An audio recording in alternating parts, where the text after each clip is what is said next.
Okay, Piro. It's already past Valentine's Day. I know you're sad that you didn't have a waifu by now, but what's the holdup? Hey, Piro. Anyone there?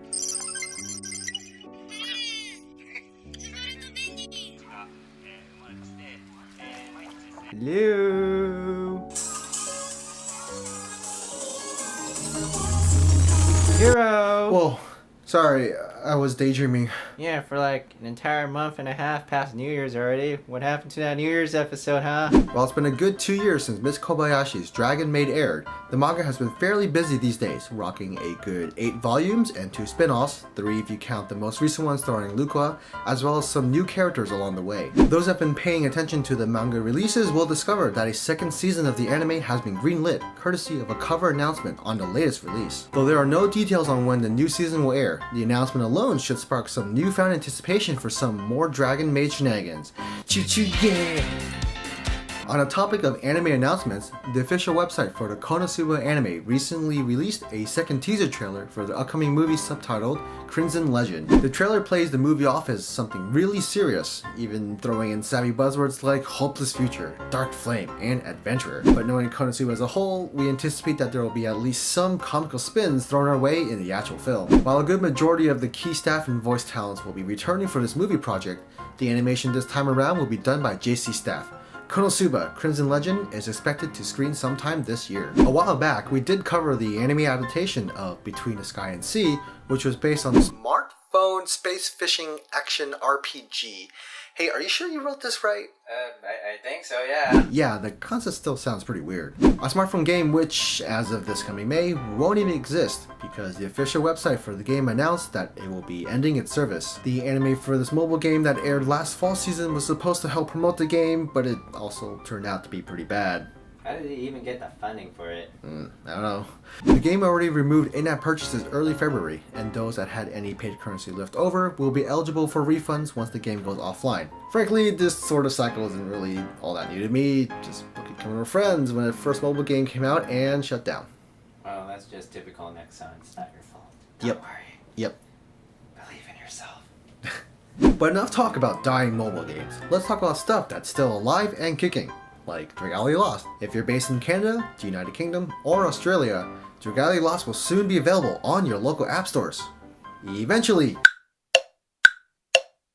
Yeah, they never actually mentioned when it was coming, just that it is. For those that really don't want to wait, there's always the tried and true method of literally just making a US App Store or Google Play account. But this kind of begs the question. How was this not already a thing if the game was available in English from the get-go? Meanwhile, in the eastern part of the world, a zoo in Shanghai posted on Weibo, basically the Chinese equivalent to Twitter and Facebook, about the birth of 3 baby servals, where they were giving the names Tata, Nono, and Shishi. The 3 servals are proving to be a big hit with tourists for the 3 months that they've had them on display, and the zoo hopes that they'll happily mature. Hey, Piro. Yeah. You might want to read the first syllables of each of the servals' names out loud.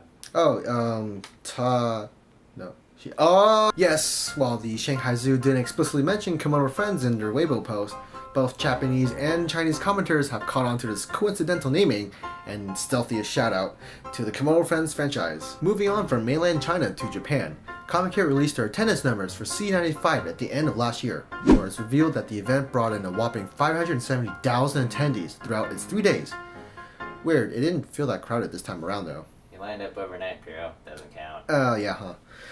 Before this, the largest attendee record for Winter Comic Kits was held by Comic Kit 87, with a just as impressive 560,000 attendees.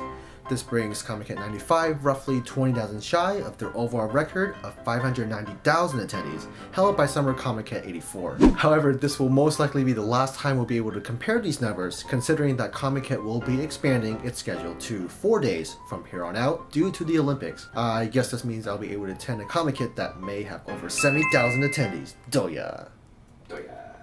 T-pose though, yeah. And to wrap things up, the Famitsu Mobile Game Hakusho released their year-end top mobile game microtransaction purchases because holy hell, Japan really loves their mobile game. I'm sure you noticed a few familiar names on this list like Fako, Fantasy Fantasy, and Starlight Stage, all of some consistent top holders such as Monster Strike and Puzzles and Dragons. What about Love Live? About who? A shame that some of my personal favorites aren't on here. Like Love Live? No, but to be honest, I'd rather play something that's at least healthy enough to stay online than be thrown into digital oblivion like Between the Sky and the Sea. Oof. Like Criminal Friends? Oh, double oof. And that's all the news we have. Yeah, we had quite a bit in terms of mobile game, but fear not, as the spring anime season is just around the corner. If you like what you saw, feel free to leave a like and sound off in the comments about what you thought of this week's news. And don't forget to subscribe to my YouTube channel here, and my Twitter here.